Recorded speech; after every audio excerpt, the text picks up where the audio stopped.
மக்களை வணக்கம். நான் உங்கள் கோடங்கி. தமிழ்நாடு கிராமப்புற வளர்ச்சிக்காக இந்தியா முழுமைக்கும் பல்வேறு கிராமங்களில் அந்த வளர்ச்சிக்காக தான் திட்டம் கொண்டு வந்தாங்க. குறிப்பாக தமிழ்நாட்டில் வந்து பார்த்தீங்கன்னா கிராமப்புறங்களில் இருக்கிற ஏழை எளிய மக்களுடைய வளர்ச்சிக்காக 100 நாள் திட்டம் அப்படின்னு சொல்லி ஒரு விஷயத்தை கொண்டு வந்தாங்க. அது வந்து ஒன்றிய அரசாங்கத்துடைய நிதி உதவியோடு நடத்தப்படுகிற திட்டம். கிராமத்தில் இருக்கிறவங்க வேலை வெட்டி வந்து அவங்களுக்கு கண்டிப்பாக 100 நாள் வேலை கொடுத்தே ஆகணும்.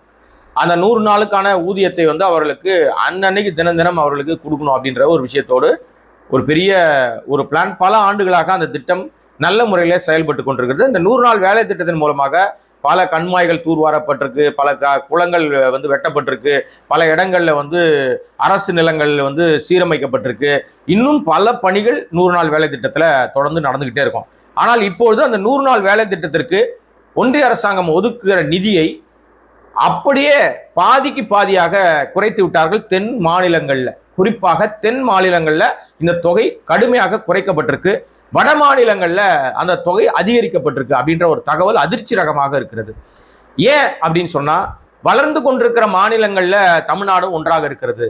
ஆகவே நாங்கள் வந்து பின்தங்கிய மாநிலமா, ரொம்ப மோசமான பின்தங்கிய மாநிலமா இருக்கிற உத்தரப்பிரதேசம், பீகார், மத்திய பிரதேசம், அந்த மாதிரியான வட மாநிலங்கள்ல ரொம்ப ரொம்ப என்ன சொல்றது, பாவர்ட்டி அதிகமா இருக்கிற அந்த கிராமப்புறங்களுக்கு நாங்க வந்து இந்த தொகையை செலவிட போறோம் அப்படின்னு ஒன்றிய அரசாங்கம் ஒரு திட்டம் வைத்து அதற்கான வேலைகளை மெதுவாக பண்ண ஆரம்பித்து விட்டார்கள் அப்படின்னு ஒரு தகவல் டேட்டாவோட வந்திருக்கு. அதுதான் ரொம்ப அதிர்ச்சி ரகமாக இருக்கிறது. என்னன்னா, இந்த இந்த இந்த அதிர்ச்சியை நம்ம வந்து எப்படி சொல்வது அப்படின்னு பாத்தீங்கன்னா, அப்ப இது குறித்து பேச வேண்டிய அரசாங்கம் இன்றைக்கு வந்து அரசு யாருக்கிட்ட இருக்கு? நம்ம நடிகர் ஜோசப் விஜய் அவர்கிட்ட தான் முதலமைச்சரா இருக்காரு. அவர் இது குறித்து ஒன்றிய அரசாங்கத்தை கேள்வி கேட்கணும். ஏன் எங்க நிதியை குறைச்சிங்கன்னு கேட்கணும். ஆனா அவர் ஒன்றிய அரசாங்கம் பேச்சே எடுக்க மாட்டேங்கிறாரு. பாஜக அப்படின்னு அவர் வாயில வரமாட்டேங்குது. வசம்பு வச்சு தேய்ச்சா கூட வரமாட்டேங்குது. அவர் இதுவரை அவர் பாஜக பேரை சொல்லினார்னா அவர் கட்சி ஆரம்பிச்சு அதிகபட்சம் 3 முறை 4 முறை சொல்லியிருப்பாரு இந்த 2.5 ஆண்டு காலத்துல. அதுக்குள்ள ஆட்சியே பிடிச்சிட்டாரு. இப்ப ஆட்சியில அவர் முதலமைச்சரா உட்கார்ந்து இருக்கும் போது கூட, திருச்சி கூட்டத்தில் பேசும்போது கூட திமுக தான் என்னோட எதிரின்னு பேசுறாரே தவிர, தமிழ்நாட்டுக்கு வர வேண்டிய நிதிகள் தடுக்கப்பட்டிருக்கு, நிதிகள் வந்து நிறுத்தப்பட்டிருக்க, இதையெல்லாம் ஒன்றிய அரசாங்கம் தராமல் பாஜக அரசாங்கம் நம்மளை ஏமாற்றுகிறது, வஞ்சிக்கிறதுன்னு வாயில வரவே இல்லை. அப்ப இதுக்கு மட்டும் கேட்டு வரான்னு கேக்குறீங்களா? அவர் கேட்டு வரா இல்லையான்னு சொல்றதுக்கு முன்னாடி இதுல என்ன பிரச்சனை இருக்கு அப்படின்றத நம்ம தெளிவா பாத்துக்கலாமா? ஆக்சுவலா பாத்தீங்கன்னா, இந்த கிராமப்புற திட்டம் இருக்கு இல்லையா, இந்த கிராமப்புற திட்டத்துல சட்டப்பூர்வமாக 100 நாளைக்கு இந்த திட்டம் கொடுக்கணும் அப்படின்றது தான் விஷயம். இப்போ அதுல வந்து என்னன்னா, 100 நாள் வேலை திட்டத்துல வந்து புதிய மாற்றங்களை வந்து ஒன்றிய அரசாங்கம் வந்து கொண்டு வந்திருக்கு. அது அந்த திட்டத்தின் அந்த மாற்றத்தின் அடிப்படையில ஜூலை 1ஆம் தேதிக்கு முன்னாடி, ஜூலை 1ஆம் தேதியிலிருந்து அந்த மாற்றம் வந்து அமலுக்கு வரப்போகுது. இந்த என்னன்னா, விக்சித் பாரத் ஜி ராம் ஜி அப்படின்னு சொல்லி ஒரு புதிய திட்டம். அந்த புதிய திட்டம் இருக்குல்ல, விக்சித் பாரத் ஜி ராம் ஜி அப்படின்னு அந்த புதிய திட்டத்தில் 20 ஆண்டுகளாக நடைமுறையில் இருக்கிற மகாத்மா காந்தி தேசிய ஊரக வேலைவாய்ப்பு உறுதி சட்டம் 2005க்கு மாற்றாக இந்த திட்டம் கொண்டு வரப்படுகிறது. இந்த திட்டத்தின் மூலமாக சட்டப்பூர்வமாக 100 நாள் வேலை வழங்கணும்னு இருந்த அந்த நாட்கள் 125 நாட்களாக உயர்த்துவதற்கு வாய்ப்பாக அமையும். நல்ல விஷயம்தான். இந்த புதிய திட்டம் மூலமாக 100 நாள் வேலை திட்டம் 125 நாளாக உயரும் அப்படின்னு சொல்லியிருக்காங்க. உண்மையிலே இது வரவேற்கத்தக்க ஒரு விஷயம்தான். அது பிரச்சனை இல்லை. அதுக்கப்புறம் பாத்தீங்கன்னா, இதுல வந்து ஏதாவது வந்து ஒரு உங்களுக்கு ஆட்சேபனைகள் எல்லாம் இருந்ததுன்னா, ஜூன் மாசம் 21ஆம் தேதிக்குள்ள நீங்கெல்லாம் எங்களுக்கு இதை வந்து நீங்க வந்து உங்க ஆட்சேபனைகளை, உங்களுடைய பிரச்சனைகளை சொல்லுங்கன்னு சொல்லியிருக்காங்க ஒன்றிய அரசாங்கம். அதோடு மட்டும் இல்லாம நிதி ஒதுக்கீடு. இப்ப நிதி ஒதுக்கீடுல பாத்தீங்கன்னா, இந்த திட்டத்திற்கு ஒன்றிய அரசாங்கத்துடைய ஒட்டுமொத்த நிதியிலிருந்து தமிழ்நாட்டுக்கு இதுவரை, அதாவது இந்த ஆண்டுக்கு முன்னாடி வரைக்கும் 9.97 அளவுள்ள நிதி கிடைக்கும். இப்ப உதாரணத்துக்கு ஒரு சும்மா தோராய மதிப்பீடுல சொல்றேன், ஒரு 1000 கோடி ரூபாயை வந்து இந்தியா முழுமைக்கு ஒதுக்குறாங்கன்னா அதுல 9.97%, கிட்டத்தட்ட 10% தொகை 100 கோடி ரூபாய் நம்மகிட்ட கொடுக்கணும். நான் வந்து உதாரணமா சொல்றேன், உடனே நீங்க டேட்டா தப்பா சொல்றீங்க சொல்லக்கூடாது. நான் உதாரணமா சொல்றேன். அப்ப நீங்க 9.97 அளவுக்கு சதவீத அளவுக்கு நிதியை தமிழ்நாட்டுக்கு ஒதுக்கணும். அதுதான் இதுவரைக்கும் நடைமுறையில இருந்த விஷயம். அந்த நிதி எப்படி கணக்கிடப்படுகிறது என்றால், அதிக மக்கள் தொகை கொண்ட மாநிலங்களுக்கு அதிகமான நிதி, ஒரு மாநிலத்தினுடைய உற்பத்தி மற்றும் பொருளாதார வளர்ச்சி அதிகமா இருந்துச்சுன்னா அதுக்கு ஒரு நிதி, மக்கள் தொகையை கட்டுப்படுத்துவதில் மாநிலங்கள் சிறப்பாக செயல்பட்டால் அந்த அடிப்படையில மாநிலங்களுக்கான நிதி தீர்மானிக்கப்படும். இதெல்லாம் அந்த நிதியை எப்படி தீர்மானிக்கிறதுன்னு சொல்லக்கூடிய ஒரு விஷயம். தமிழ்நாட்டில் இந்த புதிய விதியினால என்னடா மாற்றங்கள் நடக்கும், என்ன பாதிப்புகள் நடக்கும் அப்படின்னா, தமிழ்நாடு பொருளாதாரத்தை உயர்த்துறது ஏற்கனவே உயர்த்தி வச்சிருக்குது. மக்கள் தொகை வெற்றிகரமாக கட்டுப்படுத்திய மாநிலங்கள்ல தமிழ்நாடு, ஆந்திரா, கேரளா, தென் மாநிலங்கள் மத்திய அரசினுடைய 100 நாள் வேலை திட்ட நிதி பெருமளவு குறையும் என்கிறது இந்த திட்ட அறிக்கை. இந்த ஒரு புதிய நடைமுறை வருது இல்ல, 100 நாள்ல இருந்து 125 நாள் வரும். நீங்க இதெல்லாம் இருந்துச்சுன்னா உங்களுக்கு கிரைட்டீரியா படி அமௌண்ட்டை குறைச்சிருவோம்னு சொல்றாங்கல்ல, அந்த விஷயத்தின்படி பார்த்தா நம்ம பொருளாதார உயர்வை நோக்கி போயிட்டு இருக்கோம். ஒருவேளை இப்ப தாவேக ஆட்சிக்கு பொருளாதார உயர்வு போதா கீழே போதா இனிமேதான் தெரிய வரும். இதுவரை பொருளாதார உயர்வு இருந்ததுல, அதனால அது குறையும். மக்கள் தொகையும் கண்ட்ரோல் பண்ணி வச்சிருக்கோம், மக்கள் தொகையை பிறப்பு வீதமும் கண்ட்ரோல் பண்ணி வச்சிருக்கோம், அதனால குறையும். இப்போ உதாரணமாக இந்த தொகை வட மாநிலங்களுக்கு அதிகமாக நிதி கொடுக்கப்படும். ஏன் கொடுக்கப்படும் அப்படின்னா, அங்க பொருளாதார தடை ஜாஸ்தியா இருக்கு, பொருளாதார வீழ்ச்சி ரொம்ப அதிகமா இருக்கிறது. இப்போ உதாரணத்துக்கு உத்தரப்பிரதேச மாநிலத்துக்கு இந்த நிதி ஒதுக்கீடு 17.62% உயர்வதற்கு வாய்ப்பு இருக்கு. பீகாருக்கு 9.95% கொடுக்க வாய்ப்பு இருக்கு. குஜராத்துடைய ஏற்கனவே இருக்கிற நிதி பங்கீடோடு சேர்த்து 2.5% உயரும்.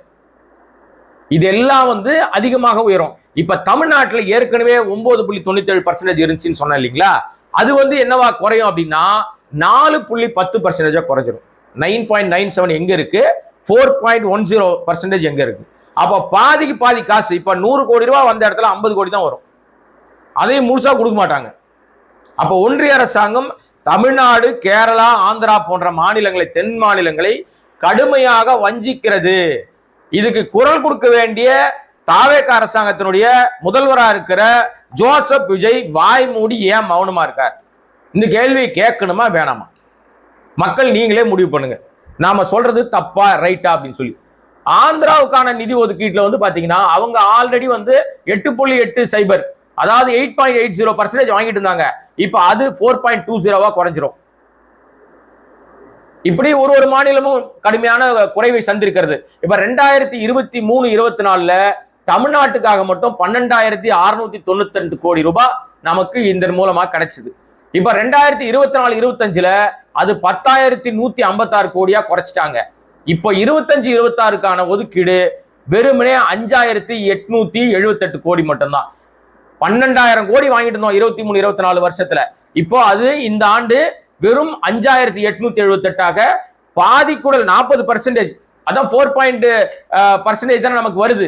அப்போ இன்னும் கொடூரமா வரணும்னா நமக்கு ஏற்கனவே மத்திய அரசு மொத்தமாக ஒதுக்குகிற தொகை 95,692 கோடி. ஆனால் இப்போது குறைக்கப்பட்ட விதியின்படி நமக்கு 4.10% மட்டுமே கிடைச்சா 3,923 கோடி தான் வரும். இதை வச்சு தமிழ்நாட்டினுடைய கிராமப்புறங்கள்ல 100 நாள்ல இருந்து 125 நாள் வேலை திட்டத்தை கண்டிப்பாக நாம நடத்தி ஆக வேண்டிய கட்டாயத்துல இருக்கும். அப்ப 12,000 கோடி, கிட்டத்தட்ட 13,000 கோடி கிடைத்த தொகையிலிருந்து வெறுமனே அது வெறும் 4,000க்குள்ளதான் கோடி கொடுக்கிறது ஒன்றிய அரசாங்கம்னா, அப்ப ஆட்டோமேட்டிக்கா தமிழ்நாடை தொடர்ந்து வஞ்சிக்கிற மாநில லிஸ்ட்ல தான் வச்சிருக்கு. ஆனால் இது அப்படியே உள்டாவா, இது ஒன்றிய அரசு கொடுக்கிற நிதி. அதே நேரத்துல ஜிஎஸ்டியாக உங்ககிட்டயும் என்கிட்டயும் வசூல் பண்ற தொகை மற்ற மாநிலங்களை காட்டிலும் தமிழ்நாடு தான் அதிகப்படியான பல ஆயிரம் கோடிகளை கொடுக்குது. ஆனா ஜிஎஸ்டி நம்ம கிட்ட இருந்து ₹1 வாங்கிட்டு 29 பைசா தான் திருப்பி கொடுக்குது ஒன்றிய அரசாங்கம். இதிலும் பயங்கரமா வஞ்சிக்கிறாங்க, பல ஆயிரம் கோடிகளை நிறுத்தி வச்சிருக்காங்க. இதெல்லாம் கேட்க வேண்டியது யார் தெரியுமா? நம்ம ஜோசப் விஜய், முதலமைச்சர் ஜோசப் விஜய் அதெல்லாம் கேட்கணும். கேட்பாரு நினைக்கிறீங்க? 100 நாள் வேலை திட்டம் அவ்வளவுதான், கிராமப்புற ஏழைகள் அவ்வளவுதான், ஜிஎஸ்டி வரி மிச்சம் மீதி அவ்வளவுதான். ஆனால் நம்மகிட்ட காசு வாங்கிட்டு வட மாநிலங்கள்ல உத்தரப்பிரதேசம், பீகார், மத்திய பிரதேசம், ஊபி, குஜராத், அஸ்ஸாம் இங்கெல்லாம் போவோம். கேட்க முடியாது நீங்க கேள்வி. இதுதான் ஒன்றிய அரசாங்கத்தோட லட்சணம். இப்போ விஜய் முன்னாடி இதெல்லாம் நெருக்கடியாக இருக்கிறது. அவர் கவனத்துக்கு இதெல்லாம் பெரும் நெருக்கடியாக இருக்கிறது. என்ன பண்ண போறார் அப்படின்றத பொறுத்திருந்து பார்க்கணும். ஏழை எளிய மக்களுடைய வாழ்வாதாரத்தை கொஞ்சமேனும் தூக்கி பிடிக்கிற ஒரு வேலை வாய்ப்பு திட்டமாக இருந்த 100 நாள் வேலை திட்டத்தினுடைய நிதி குறைக்கப்படுவது கண்டிக்கத்தக்கது. குறைக்கப்படுவது அயோக்கியத்தனத்தின் உச்சம். ஒன்றிய அரசாங்கத்தை மாநில அரசாங்கம் கடுமையான கண்டனங்களால குறைத்தது தப்புன்னு கேள்வி கேட்க வேண்டிய இடத்துல விஜய் இருக்கிறார். தயவு செய்து சிஎம் சார் இதை தயவு செய்து கேளுங்க.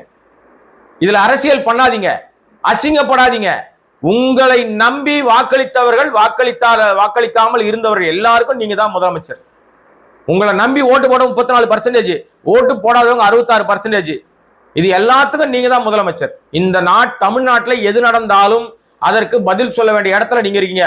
ஏமால ஏன் பழி போடுறீங்கன்னு தப்பிக்க முடியாது. ஆகவே அவர் என்ன பண்ண போறாருன்றதை பொறுத்திருந்து பார்ப்போம். அதுவரை நம்முடைய கோடங்கி வாய்ஸ் சேனலை சப்ஸ்கிரைப் பண்ணாம பார்த்துட்டு இருக்க அன்பு நண்பர்களே, நீங்க சப்ஸ்கிரைப் பண்ணி ஆதரவு கொடுத்தீங்கன்னா இது போன்ற பல விஷயங்களை தேடி எடுத்து மக்கள் கவனத்திற்கு கொண்டு வந்து அதன் மூலமாக மக்களுக்கும் அரசுக்குமான பல்வேறு விஷயங்களை சொல்வதற்கு வாய்ப்பாக அமையும். நன்றி, வணக்கம்.